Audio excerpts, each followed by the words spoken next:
They want to most likely distract from the current state of America under President Joe Biden.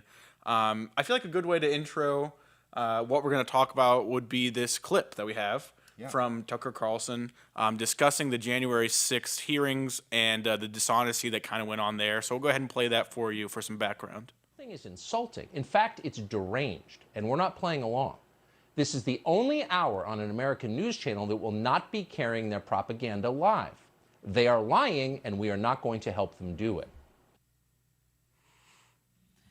So Tucker describes it as basically how we did, a total sham, and I think that's right. It's dishonest. In fact, I think the January 6th hearings are actually a greater threat to democracy, to the country, than January 6th itself was. You know, I think a sham committee filled with propaganda from Democrats in an attempt to win an election is so much worse than what happened on January 6th. I absolutely agree. Something else that Tucker said, not in that clip, but in the same show, I believe, was that this is not a hearing, because in a hearing, you have both sides being able to present their argument, or at least you have, let's say you have a prosecutor and they're presenting their case, and then the defendant gets to make their case. That's not what this was. This was Democrats get to say their version of the events that happened on January 6th, and they get to conveniently leave out anything that they don't want to say, and there's no one there who's going to hold them accountable, because the only Republican that's really influential on this board is one Liz Cheney. So, there's really no one there to keep them accountable, and they can kind of say whatever they want, which is not what a hearing is. Yeah, and it's a total coordinated effort with the mainstream media to fool over millions of Americans. But I have some fun numbers here, because I don't think these hearings turned out like Liz Cheney and the Democrats hoped they would. So the hearing was it last Thursday or Friday? It was the end of last week, I want to say. One of those nights. I think there's another one going on today, and of course, I'm sure no one's listening to that one either. So ABC brought in 4.35 million viewers for the hearing. Now, on the surface, I'm like, oh, that's so many people. Some people watch. Well, that same segment usually draws in 7.4 million viewers. So, I mean, it's nearly half as many as usual watching ABC in that segment. So, obviously people tuned out. People didn't care. Same with NBC. Normally, they get about 6 million viewers. They had 3.3 million. So again, about half of what they normally do. And then CBS brought in 3.24 millions. That was below their usual average of 4.3. So, I mean, literally millions of people. And this is people who watch mainstream media. I mean, it's not even like we're talking about conservatives or anything like that. These are just probably liberal-leaning people who tuned out in the millions to avoid watching the sham committee hearings. Yeah, I remember I was at the gym, and usually they have, the news channels on, and it was the same thing, on every channel, Like, the same people talking. When I was looking up at the TV, it was Liz Cheney, because she talked a lot during the hearing. But it was just her talking, and it was on every TV, like NBC, ABC, CBS, just the same broadcast. And I'm sure that probably happens more than I really realize. So maybe it's not that out of the ordinary, but it felt kind of dystopian to see the same thing being broadcast on all these cable news channels. Well, that's why I think I made the point that it's literally a coordinated effort between the January 6th committee and mainstream media to convince voters that January 6th was an insurrection. It was not an insurrection, and that you cannot vote for a Republican in November, or you're a threat to democracy. And so that, like I said, when you have that coordination between a government committee and the media, that's a major problem. The other thing I think is hilarious. Liz Cheney, if you don't know, is facing a primary challenge in Wyoming. Wyoming is one of the most conservative states in the country. She's getting crushed. I mean, destroyed. She betrayed Republicans, I think, by joining this committee. I mean, she's just as bad as the Democrats, if not even worse than the Democrats. Well, she's now getting crushed by her challenger. I think she only has 26 or 28% of the primary vote, and her opponent is double digits ahead of her, which I think is great. Vote her out. Vote anyone out who supports the sham committee. Yeah, I think you're right that she betrayed Republicans by joining this committee, but I don't think it was the simple act of joining the committee, because I think if they had put a real Republican on there, then that person would have been able to, like we talked about, hold them accountable or at least present the other side a little bit.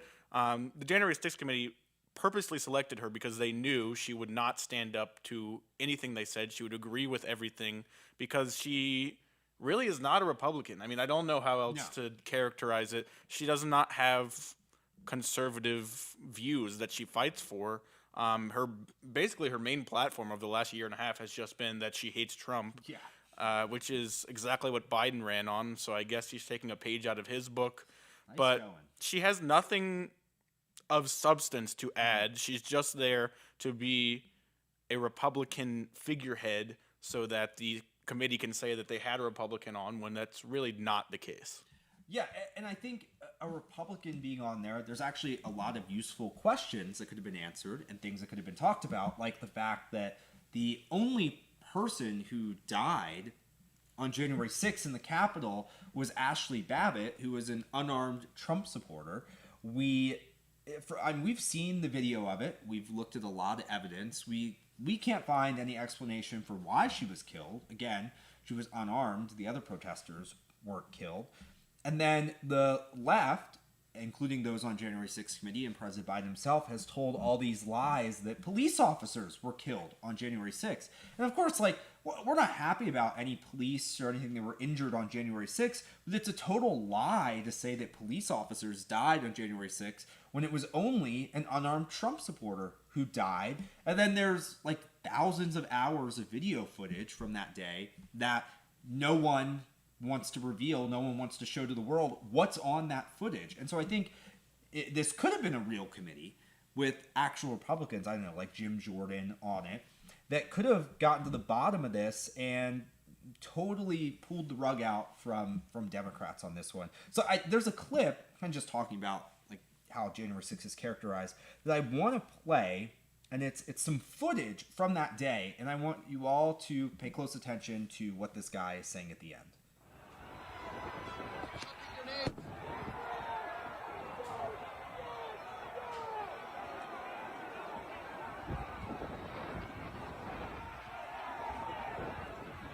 Chucking grenades at us.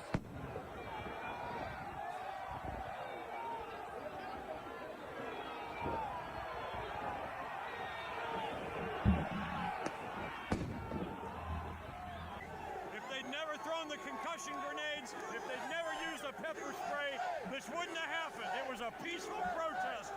I was standing within 15 feet of the line of officers. They started firing at us before anybody did anything to them. We were not rushing them.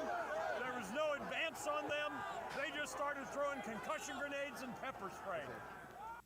So in that clip, you can hear a lot of explosions. You see a lot of smoke. It looks like the police are, trying to fight these protesters. And the guy at the end there, he says, if they'd never thrown the concussion grenades, used pepper spray, this wouldn't have happened. It was a peaceful protest. We were not rushing them. There was no advance on them. And then we've also seen clips of police officers opening doors. I mean, Grant, you did a ton of research and watched a lot of footage and heard testimony from people for the Capital Punishment movie, right? So, I mean, that there's a lot of unanswered questions here that January 6th committee is not getting to the bottom of. Yeah, I got to talk to some of the people who are the few who were actually charged with, conspiracy to commit an insurrection, things like that. Some of the most serious charges that came out. And even those people were telling me that their stories were not what's being portrayed. So you can imagine if that's the worst of the charges, and these people are facing the most jail time, and they're saying this is not actually what happened, probably the vast majority of people who were there were even less involved in some sort of conspiracy than these people, because you would think if these are the people being charged, they probably were the ones who were at least the most outspoken or the most noticeable. So the vast majority of people there probably were 100% peaceful. Yeah. And and they're characterizing all of them as if they're these horrible people. And I also don't understand, you talked about the footage. If this is the worst thing that's ever happened at the Capitol, and it's so bad, and it's a total threat to democracy, what could possibly be on that footage that they wouldn't show? Wouldn't you think that if this was the worst attack that we've witnessed in the last 100 years or whatever they say, wouldn't you think that everything on that footage would be horrible, terrifying images that they would want everyone to see? What could they possibly be hiding if their characterizing of the events is actually true? It doesn't make any sense. Yeah, you'd think they would want that footage to be blasted everywhere all the time, all of it released. But we only get, select few pieces of footage, specially edited, so we only get certain parts. It's very strange. And we've seen some odd clips like how did certain doors get opened and stuff like that. It's wrong, I guess, to trespass and vandal. I also don't know how you trespass on the U.S. Capitol because it's literally owned by us. But whatever. To vandalize and all that, you can argue that's all wrong. But a threat to democracy and insurrection, it was not. But there are two events that I think are a threat to the country and democracy. One of them is the SCOTUS leak for the Supreme Court potentially overturning Roe. That was leaked by someone, probably one of the clerks or the Supreme Court justices. And we literally had an attempted assassination of Brett Kavanaugh last week because of that.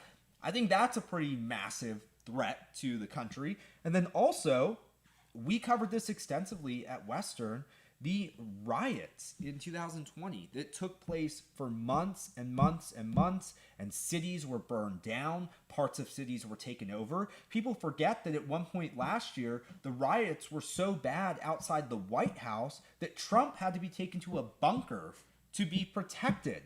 And so we've got some footage from 2020 and a picture of what our nation's capital looked like then. Let's play that. Reinforce, and when they do that, the protesters at times, it seems like the protesters have gotten the upper hand a couple times. They've been able to rip away parts of the barricade and kind of haul them away and just toss them. And then the police will go and bring another part of it and try to reinforce. And when they do that, the protesters confront them, they throw things at them, and the police try to hold their ground. It has been a very intense push and pull for, I'd say, at least at times. It seems like the protesters have gotten the upper.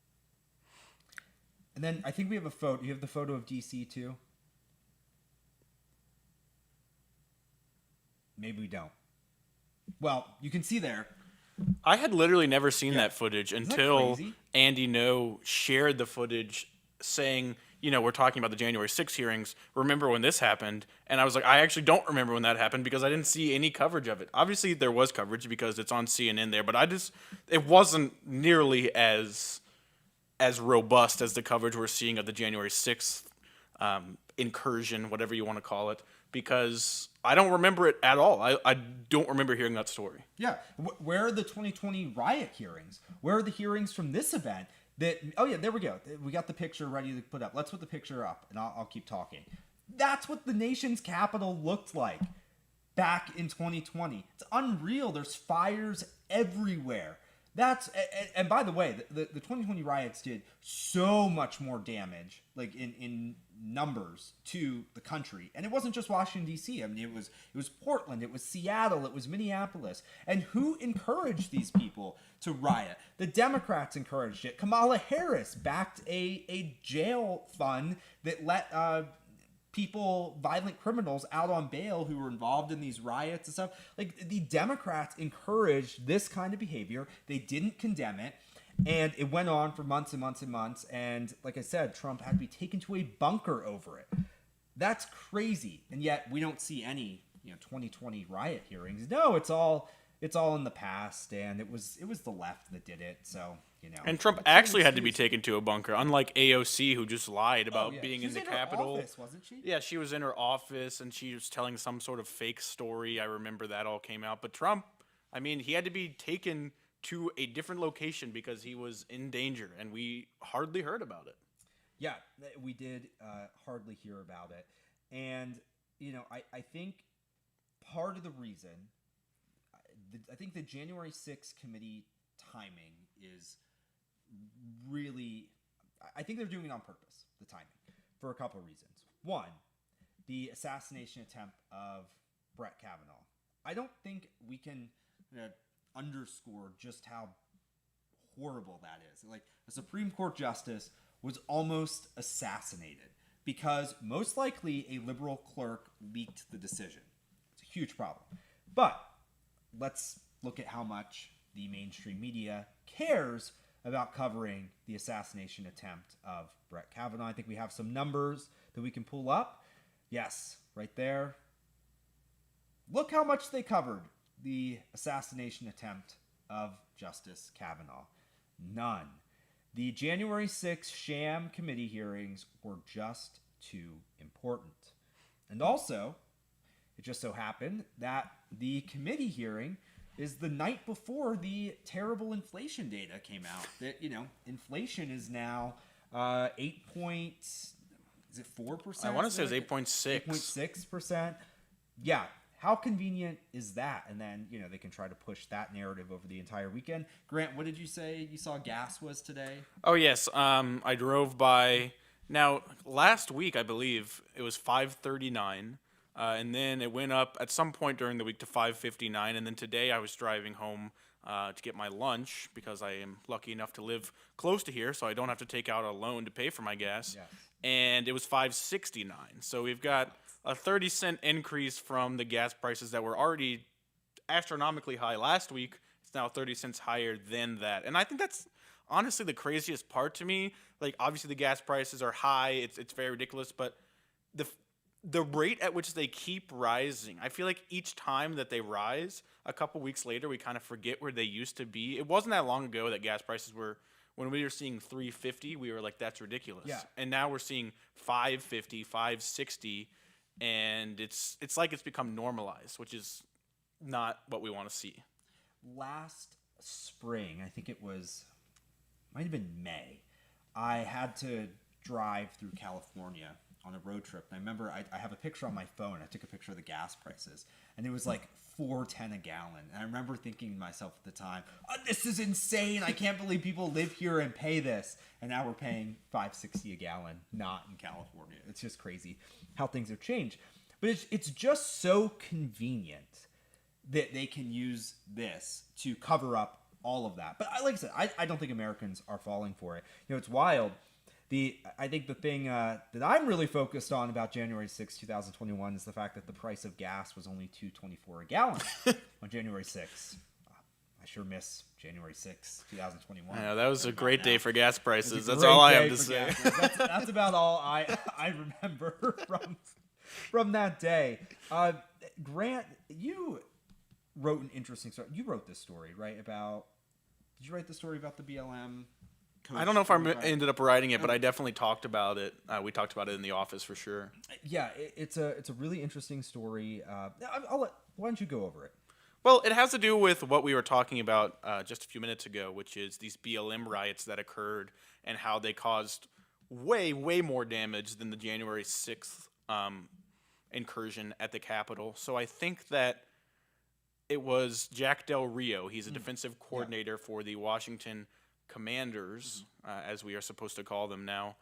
And he was discussing, I think, honestly, in pretty fair terms, the coverage and the reaction to the BLM riots in 2020 versus the January 6, 2021 incursion that occurred at the Capitol. I'll go ahead and play the clip for you of him discussing this, and then I'll kind of explain what the controversy was. Livelihoods are being destroyed. Businesses are being burned down. No problem. And then we have a dust-up at the Capitol. Well, there's nothing burned down. And we're not going to talk about, we're going to make that a major deal. I just think it's kind of two standards. And if we apply the same standard and we're going to be reasonable with each other, let's have a discussion. That's all it was. Let's have a discussion. We're Americans. Let's talk it through. I'm for us, having a great opportunity to have a fulfilled life. Like I said, every which way I can when I'm here, it's about love and respect. So never in that clip, not a single time does he say that we should be allowed to break the law, that we should be allowed to go vandalize the Capitol, anything like that. What he's saying is that the BLM riots were astronomically worse than the incursion at the Capitol, and he did once refer to the January 6th incursion as a dust-up, which, honestly, we can sit here and debate whether or not that's a fair characteristic, but compared to the BLM riots, it certainly is fair. If you look at a BLM riot and the damage that it caused, and you look at the Capitol incursion, it's probably less than a dust-up in comparison to what happened, over the summer in 2020 following George Floyd's death. So we can debate that all day, but the point is he was trying to make a point about BLM riots and how destructive they were. And what he said was, if we're going to investigate January 6th, we should also be investigating BLM. Not that we should just let all of it slide, but that we should investigate both things.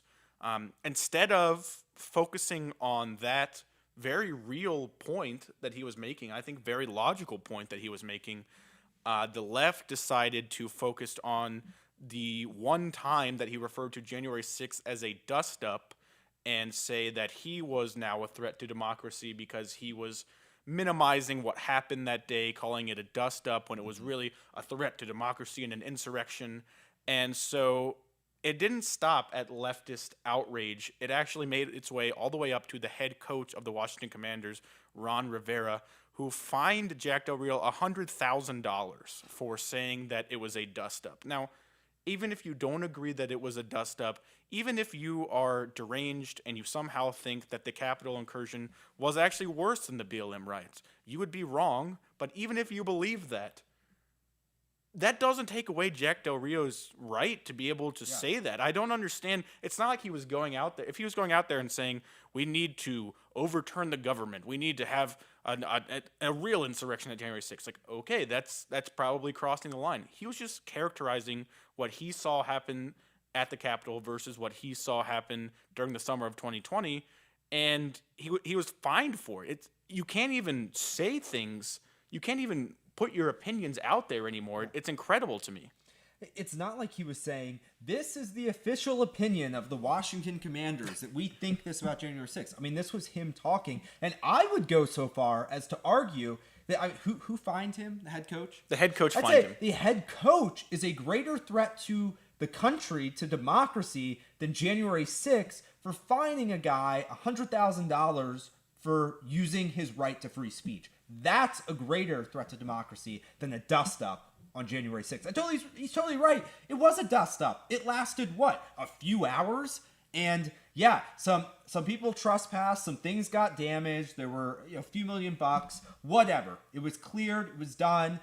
People got in trouble. It's over. Americans had to live through months and months and months of people getting killed. There was an off-duty police officer, David Dorn, that got killed in 2020 in the riots. There were people who lost their businesses, their livelihoods. They watched their cities burn down for months. They couldn't leave home. And they want to say January 6th was worse. This whole thing, the committee, all of it is a total sham. I think one of the more ridiculous parts about the whole Commanders thing, too, is that when he was explaining why he fined him, Ron Rivera issued a statement, and it said, in part, after watching these January 6th hearings and how horrible it was, I couldn't, stand idly by when my coach said this. I had to take action and fine him $100,000. So he's actually using these lies from the Democrats and this sham hearing that they put on in primetime television, by the way. Why would it be in primetime television? We didn't even talk about that, but it's clearly just supposed to be some sort of entertainment event that they've cooked up, because there's no other reason it would be at like 8 p.m. Eastern. But he's using the lies to justify his anti-democratic behavior. Yeah, you're totally right, Greg. I mean, it's anti-free speech behavior. He's totally joining with the sham committee. Like it's a total coordinated effort to convince the American people that January 6th was something that it wasn't, all in the name of winning an election. And so, before we end, I just want to get your opinion, and I'll say mine. Do you think Democrats are going to be successful using the January 6th committee to win the election? I may be a little bit too optimistic as someone who hopes that Republicans are able to pull off a red wave, a red tsunami, whatever we've called it. I hope that happens, and so maybe I'm speaking from that place. But in my heart of hearts, no, I do not believe the Democrats will be successful. I think that eventually people will be able to see through this, and I think most people are already seeing through it.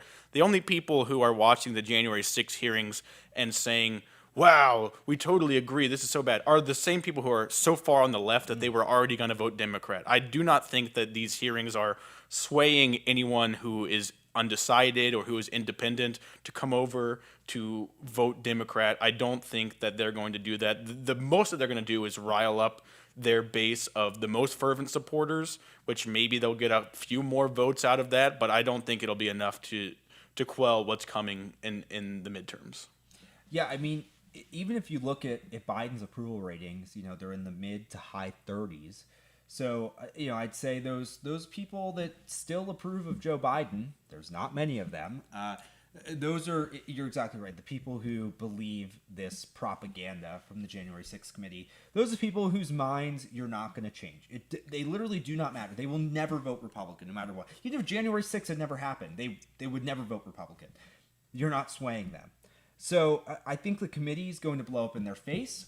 I think the average American can see right through it, and they say there's nothing democratic about this. This isn't justice for anyone. This isn't fair. There's no alternative side presenting facts and sharing their side of the story. Instead, it's Liz Cheney, a fake Republican, joining right with the Democrats. They all have an agenda to win an election, and so yeah, I think people see through that. And when you're like us and the average American who's paying almost $6 a gallon for gas, and you can't get formula for your babies, and you can barely put food on your dinner table, and the Dow Jones and I think the NASDAQ are both close to a bear market, if not in a bear market after today. So the stock market's crashing. Your 401k's been wiped out. Rent prices are up. Average rent in America, I think, is now $2,000 a month. Interest rates are up. You can't eat pork. If you're going to have barbecue at your wedding, you're probably really nervous right now. So it's keep granting your prayers. That's just the world we live in today, Yeah. So when you're living with these issues on a day-to-day basis, I just don't know how you could be convinced that, oh man, January 6th happened 18 months ago. I gotta vote for a Democrat. Those evil Republicans. I mean, I want one person to share with me, unless you're one of the political detainees for January 6th, how is January 6th still impacting your life today? How? I bet you there's still people whose businesses were closed because of riots in 2020. I bet there's family members, people who were killed in the riots, still grieving the deaths of those family members.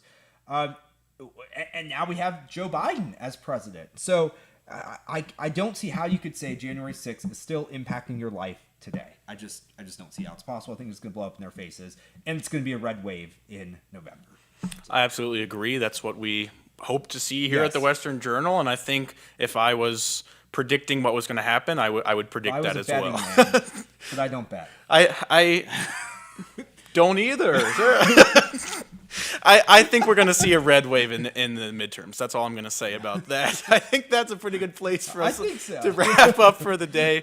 We appreciate everyone joining us and tuning in to this Monday episode of WJ Live. If you enjoyed what you heard, if you want to hear more about the real important issues, which are not January 6th, but more importantly, what is going on in our country, inflation, gas prices, the things that are truly going to sway the 2022 midterm elections, then please subscribe to our channels wherever you're watching, whether it's Rumble, YouTube. Go ahead, hit that subscribe button, hit that bell icon. That'll let you get notified when we're going to go live. If anyone tries to shadow ban us or not put out our episodes, you won't have to worry about that because you'll be getting a notification. So please do that if you're interested. As well, if you want to support us and what we do here at the Western Journal, you can go to westernjournal.com/join.